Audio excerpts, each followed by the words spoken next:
یہ جو آئینی ترمیم کا مسودہ ہے ہم یہ مکمل طور پر مسترد کرتے ہیں، تو اس کا مطلب ہے کہ اب آپ کو ان کو کنسیڈر نہیں کریں گے جو حکومتی مسودہ ہے، کوئی نئی تجاویز آپ دیں گے یا کیا ہوگا؟ وے فارورڈ کیا ہے؟ بسم اللہ الرحمن الرحیم. بہت شکریہ نجیب ملک صاحب. دیکھیے مولانا صاحب کی آج کے اس اسٹیٹمنٹ سے ہو گئی کہ حکومت ماضی قریب میں جب یہ آئینی ترمیمی مسودہ وہ لا رہے تھے یا لایا، یہ آج تک بھی وہ یہی کہتی رہی، حکومت اور حکومتی وزراء یہ کہتے رہے کہ مولانا صاحب نے ہمارے مسودے کے کافی چیزوں سے اتفاق کیا ہے، چند چیزیں اس کا اصلاح ہم کریں گے. آج مولانا صاحب نے کھل کر بات کی کہ اس مسودے میں یکسر کوئی ایسی چیز تھی ہی نہیں جس کی ہم سپورٹ کریں، یکسر ہم نے مسترد کیا ہے. اس کا مطلب یہ ہوا کہ اے ٹو زیڈ مسودہ یہ نہ پارلیمنٹ کی سپریمیسی کے لیے تھا، نہ آئین کی اصلاح کے لیے تھا، نہ جوڈیشری کی اصلاح کے لیے تھا، بلکہ مسودے کے نام پر پتہ نہیں یہ کیا ڈرامہ رچایا جا رہا تھا. تو مولانا صاحب کی اس بیان سے یہ بالکل واضح ہوا کہ اس قسم کی مسودے کو جمعیت علماء اسلام کسی بھی صورت میں قطعاً سپورٹ نہیں کرے گی. اگر یہی مسودہ کل پھر مولانا کے سامنے پیش کیا جاتا ہے پھر بھی مولانا یا جمعیت علماء اسلام یہ سپورٹ نہیں کرے گی. پہلے تو حکومت یہ کہتی ہے. حافظ صاحب آپ نے بڑے سخت الفاظ کا چناؤ کیا. آپ کہہ رہے ہیں کہ یہ جو مسودے کے نام کے اوپر ڈرامہ کیا جا رہا تھا ہم نے اس کو یکسر مسترد کر دیا. اب یہ کہہ رہے ہیں کہ اعظم نذیر تارڑ اور محسن نقوی اور اٹارنی جنرل تین بندے، یہ ابھی ہمیں ڈاکٹر طارق صاحب نے بھی کنفرم کیا کہ تینوں بندے مولانا صاحب کو انگیج کیے ہوئے تھے اس مسئلے کے اوپر. تو وہ کیا انگیجمنٹ تھی؟ تین بندوں نے پہلے کیا باتیں آپ کو بتائی تھی؟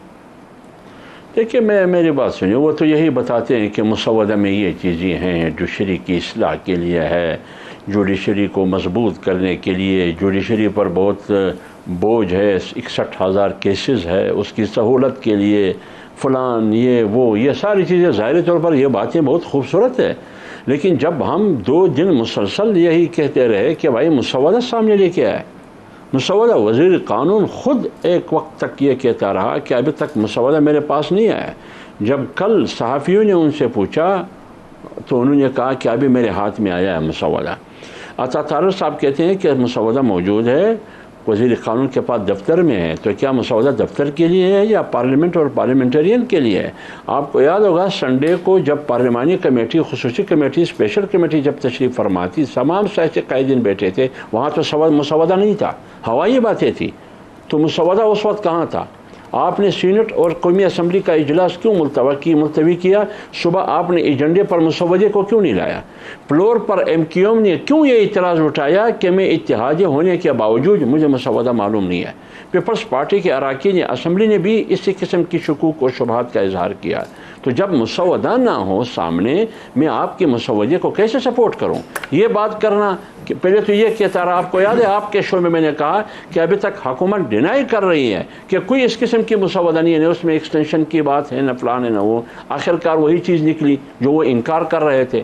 ابھی کہہ رہے ہیں کہ کوئی مسودہ ہی نہیں ہے. آج مولانا کی بات آپ نے سنی کہ جو مسودہ میرے ہاتھ میں انہوں نے پرووائڈ کیا، ہاتھ میں تھما دیا، ابھی کہہ رہے ہیں کہ کوئی مسودہ ہے نہیں. تو جو ہاتھ میں تھما دیا وہ کیا تھا؟ وہ مسودہ نہیں تھا، پھر وہ کیا تھا؟ طارق صاحب، حافظ حمداللہ صاحب، جو اس وقت پوزیشن یہ ہے کہ بار کونسل کی جانب سے کافی شدید رد عمل ہے، اور پی ٹی آئی کی پوزیشن تو نون ہے، لیکن جے یو آئی نے ایک ایسی پوزیشن اختیار کی ہے جو کافی کہنا چاہیے کہ پرو ڈیموکریسی، جمہوریت کے قریب ترین پوزیشن ہے. یہ پوزیشن کیا کسی حل کی طرف ہمیں لے کر جائے گی؟ کیا انگیج کریں گے پیپلز پارٹی اور دوسری سیاسی جماعتوں کو جو عام طور پر جمہوری سوچ کی حامل سمجھی جاتی ہیں کہ وہ ریفارمز کریں جو فنڈامنٹل رائٹس کے منافی نہ ہوں، جو عدلیہ کی آزادی سے متصادم نہ ہوں، یا آپ اس چیز کو چاہتے ہیں کہ یہ ہو ہی نہ، پروسیس ہی نہ ہو؟ دیکھیے نجیب ملک صاحب، مجھے یہ بتائیے کہ اگر آپ جمہوریت مستحکم دیکھنا چاہتے ہیں، پارلیمنٹ کو سپریم دیکھنا چاہتے ہیں، آئین کو بالادست دیکھنا چاہتے ہیں، قانون کی حکمرانی دینا چاہتے ہیں، اس قسم کی آئین کے ذریعے آپ اداروں کی استحکام چاہتے ہیں، اس قسم کی آئینی ترمیمی مسودے کے ذریعے آپ کی آئین کی سپریمیسی ثابت ہوگی، پارلیمنٹ کی سپریمیسی ثابت ہوگی، ان کی خود مختاری ثابت ہوگی. جب آپ ایک ترمیمی مسودے کو پردپوش ترمیمی مسودہ، یہ کہاں سے آیا بھائی؟ آپ کو کس نے ہاتھ میں تھما دیا کہ آپ کے پاس خود بھی نہیں ہے؟ اگر فرض کرے یہ آئینی ترمیمی مسودہ یقین ملکی مفاد میں ہو، قومی مفاد میں ہو، اداروں کی اصلاح کے لیے ہو، پھر چھپایا کیوں؟ خفیہ کیوں رکھا ہے؟ آپ پوری پارلیمنٹ کے سامنے کیوں نہیں رکھتے ہیں؟ آپ نے اچھی بات کی 18ویں ترمیم کی، 1 سال لگا 18ویں ترمیم میں، 1 سال آپ اتنا بڑا پیکج لا رہے ہیں، لیکن آپ راتوں رات، وہ بھی سنڈے کے دن، اتوار کی رات کیوں یار؟ اتوار کو تو اتوار بازار لگایا جاتا ہے، آپ نے پارلیمنٹ سے اتوار بازار بنایا۔ اور ہم بات کرتے ہیں جمہوریت کی، ہم چمپین بنے، بڑی بڑی پارٹیاں جمہوریت کی چمپین بنے، آئین کی بالادستی کی بات ہم کرتے ہیں۔ میں تو یہی سوال ابھی کرنے والا تھا کہ یار یہ وکلا تنظیمیں کہاں ہیں؟ وہ کیوں خاموش ہیں؟ وہ آئین کی پروٹیکشن کے لیے کیوں نہیں نکل رہے ہیں؟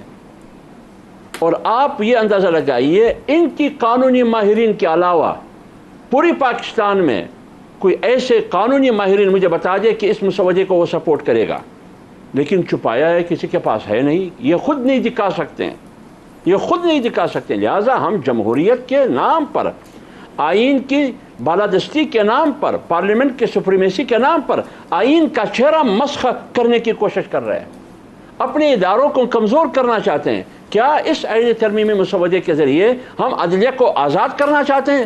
عدلیہ کی اصلاح چاہتے ہیں؟ ہم عدلیہ کو کنٹرول کرنا چاہتے ہیں؟ اور پھر کس کی کنٹرول میں آپ دینا چاہتے ہیں؟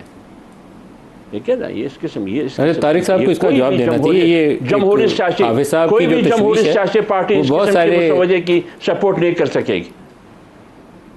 حافظ صاحب جس تشویش کا اظہار کر رہے ہیں، بہت سارے قانون دان بھی اسی تشویش کا اظہار کر رہے ہیں کہ آپ عدلیہ کو کنٹرول کرنے کی کوشش کر رہے ہیں، قابو کر رہے ہیں۔ بات یہ ہے میرے صاحب کہ چند چیزیں جو ہیں وہ سنجیدہ ہیں، اس میں بات ہو سکتی ہے، لیکن اب یہ جو ہے نا، جس چیزوں کے اوپر آپ یہ کہیں کہ ایک سیاسی بیان بازی میں نے اس سے پہلے بھی سنی، ٹائمنگ، جیسے میں نے آپ کے پروگرام کے شروع میں کہا، رات کو اندھیرا، شب خون، جیسے کوئی ڈراؤنی فلم نہیں ہوتی، اس طرح کے انداز۔ وی ڈڈ ناٹ ٹرائی دیٹ۔ ہم نے اجلاس میں دوسری دفعہ بتا رہا ہوں کہ صبح 11:30 بجے رکھا تھا، لیکن کچھ معاملات میں جس پہ تنازعات پیدا ہوئے، کنسنسس نہیں ہو سکا، اس وجہ سے یہ تھوڑا آگے ہوا۔ دوسری بات یہ ہے کہ میں آپ کو یہ بات بتا دوں کہ ممبران کی 100% حاضری کو یقینی بنانا یہ مذاق نہیں ہوتا۔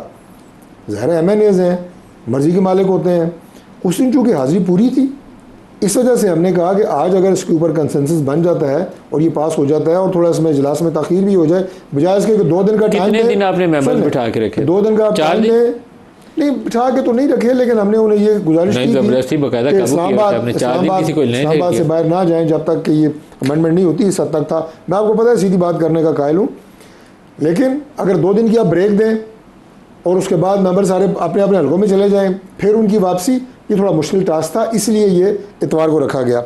اب بار بار جو یہ بات بھی کہی جا رہی ہے نا کہ خفیہ، میں آپ کو دوبارہ یہ بات عرض کر رہا ہوں کہ بات پھر وہ اب ہے وہی تیسری دفعہ مجھے کرنی پڑ رہی ہے۔ سر جمعرات کو اجلاس ہونا تھا، پھر جمعے پہ گیا، پھر ہفتے پہ گیا، پھر اتوار پہ گیا۔ جب تک اس کو فائنل حتمی شکل اسمبلی میں پریزنٹ کرنے کے لیے کابینہ کے سامنے پریزنٹ ہونا تھا، اس مرحلے پہ وہ آئے ہی نہیں، اس لیے بار بار صاحب سے کہہ رہے ہیں خفیہ۔ میں 18ویں ترمیم کی اس بات کو، میں اس بات سے اتفاق کرتا ہوں کہ وہ طریقہ کار مختلف تھا، اس میں ایک کمیٹی بنی۔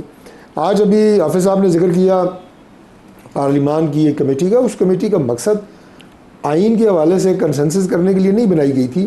یہ تاثر دیا جا رہا ہے میڈیا پہ جناب کہ اس کمیٹی میں نہیں آیا، وہ کمیٹی اسمبلی کے ماحول کو، اور میں آپ کو مبارکباد دیتا ہوں کہ جس کمیٹی کا میں نے اور زین نے آپ سے وعدہ کیا تھا، یہ وہی کمیٹی ہے، وہ ابھی بھی نہیں بنی۔ یہ وہی کمیٹی ہے۔ میں چاہتا ہوں کہ آپ پیپلز پارٹی بیٹھیں اور ریکنسیلیشن کریں، ملک کو اس فساد سے نکالیں، ہم تھک گئے۔ اس کمیٹی کا 100% مینڈیٹ ملک صاحب وہی ہے جو آپ کے پروگرام میں نے اور زین نے وعدہ کیا تھا۔ آپ دونوں میرے سے وعدہ کر کے گئے تھے، آپ نے بنوانی تھی، آپ بنوا نہیں سکے۔ نہیں، ہم ہی نے بنوائی ہے نا، وہ انڈیا نے تو نہیں بنوائی، میں نے اور زین کی بڑی اس میں مشترکہ کوششیں ہیں، اور اس کا 100% مقصد میں صرف دوبارہ کہہ دوں، پارلیمان میں ماحول کو بہتر بنانا، ماحول سازگار رکھنا، ایک دوسرے کو برداشت کرنا، قانون سازی کے عمل میں پبلک اکاؤنٹس کمیٹی میں پیسفل طریقے سے کون لگ رہا ہے؟ 100% مینڈیٹ یہ ہے۔ میں زین کی طرف جانے سے پہلے پوچھ لوں، پبلک اکاؤنٹ کمیٹی میں کس کو لگا رہے ہیں؟ دیکھیں، پبلک اکاؤنٹ کمیٹیز کے حوالے سے میں مختصر عرض کر دیتا ہوں کہ ہم نے اپنے اتحادیوں کے مشورے سے 2 لیٹر جو میں نے خود لکھے تھے ایز چیف وپ، ہم نے ایک پینل مانگا تھا ان سے کہ آپ اپنے اپوزیشن کے 4 نام ہمیں دے دیں جس میں اتحادی بیٹھ کے فیصلہ کریں گے، کیونکہ اکثریت کو ظاہر ہے اتحادی جماعتیں ہیں۔ ہم نے ایک پینل مانگا تھا کہ آپ 4 لوگوں کا ایک پینل دیں جس میں اتحادی جماعتیں فیصلہ کریں گی کہ پبلک اکاؤنٹ کمیٹی کا چیئرمین کسے ہونا چاہیے۔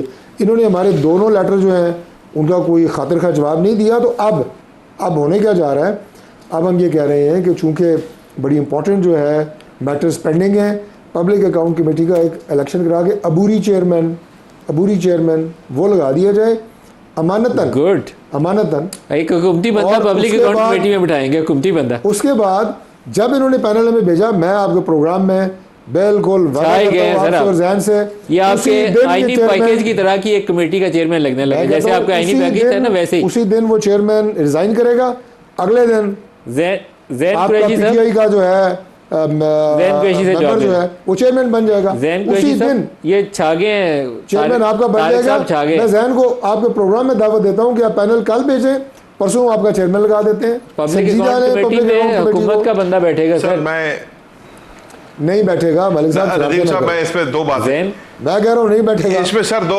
سر اس میں مجھے عرض کرنے دیں، ڈاکٹر صاحب عرض کرنے کا موقع دیں. اس میں دو باتیں ہیں سر. پہلی بات وہ جنہوں نے 16 رکنی کمیٹی کی بات کی ہے جو انہوں نے اور میں نے بنوائی تھی، اگین ڈاکٹر صاحب کو یہ لیوے دے رہا ہوں کہ جو یہ بات کہہ رہے ہیں اس کو من و من قبول کر لیتا ہوں، فیس ویلیو قبول کر لیتا ہوں. اب اگر وہ 16 ممبر کمیٹی بن گئی اور اسپیکر صاحب نے فیصلہ کیا کہ اس 16 ممبر کمیٹی کے پاس ہی مسودہ جانا چاہیے، آپ نے ابھی بھی اس کمیٹی کو مسودے کی کاپی نہیں دی ہے. تو اگر آپ کہتے ہیں، آپ کی بات ہی مان لیتے ہیں، اگر آپ کہتے ہیں کہ پارلیمنٹ کا ماحول ٹھیک رکھنے کے لیے کمیٹی بنائی گئی ہے، تو پارلیمنٹ کا ماحول خراب کرنے کی جو سب سے بڑی وجہ بن رہی ہے وہ یہی آپ کی 26ویں آئینی ترمیم بن رہی ہے. وہ پارلیمنٹ کا ماحول کبھی ٹھیک نہیں ہو سکتا اگر آپ، جیسے آپ کہتے ہیں ہم غلط کہتے ہیں کہ رات کے اندھیرے میں چوری چھپے کوئی جو ہے قانون سازی کرنے کی کوشش کریں گے. تو آپ بھی اس کو دے دیں، جو ماضی میں ہوا اس کو بھول جائیں. آئندہ جو آپ کرنے جائیں گے فرسٹ ویک اکتوبر میں کرنے جائیں گے، پھر ہم اسی موڑ پر آ کر کھڑے ہو جائیں گے. ابھی بھی 16 ممبر کمیٹی کو مسودے کی کاپی دے دیں اور اس کے اوپر کنسنسس بلڈ کریں. اب بات آ جاتی ہے پبلک اکاؤنٹس کمیٹی کی. سر دیکھیں، حکومت چارٹر آف ڈیموکریسی ہمیں روز ہی سکھاتے ہیں، روز ہم چارٹر آف ڈیموکریسی سنتے ہیں. چارٹر آف ڈیموکریسی میں یہ طے پا گیا تھا کہ آپ نے پبلک اکاؤنٹس کمیٹی کی چیئرمینی اپوزیشن کو دینی ہے. اب آپ یہ نہیں کہہ سکتے کہ ہم اپوزیشن کو دیں گے لیکن اپوزیشن ہمیں پینل دے. بھائی کیوں پینل دے؟ اپوزیشن کی جو سب سے بڑی جماعت ہے اس نے فیصلہ کر لیا کہ ہمارا ایک ممبر ہے، وہ ایک ایلیجیبل ممبر ہے، سٹنگ ممبر آف پارلیمنٹ ہے، اسی طرح سے ووٹ لے کے آیا جیسے آپ اور ہم. خیر آپ تو نہیں، ہم جس طریقے سے ووٹ لے کے آئے ہیں، تو اس کو اگر ہم نے مختص کیا ہے اس کام کے لیے، آپ کو اس کو نوٹیفائی کرنا چاہیے. حکومت نے ضد بنا دی ہے کہ پینل دے. اگر یہ پینل کی بات کرتے ہیں تو عمران خان صاحب نے واضح طور پہ کہہ دیا ہمارا پینل شیخ وقاص اکرم، شیخ وقاص اکرم، شیخ وقاص اکرم، شیخ وقاص اکرم ہے. یہی پینل رہے گا. جہاں تک بات رہی ان کے خط کی، تو ہمارے چیف ویپ ملک احمد ڈوگر صاحب نے ڈاکٹر صاحب کے خط کا بڑا جامع جواب دیا ہے، بڑا ڈیٹیلڈ لیٹر کا جواب دیا. میں نے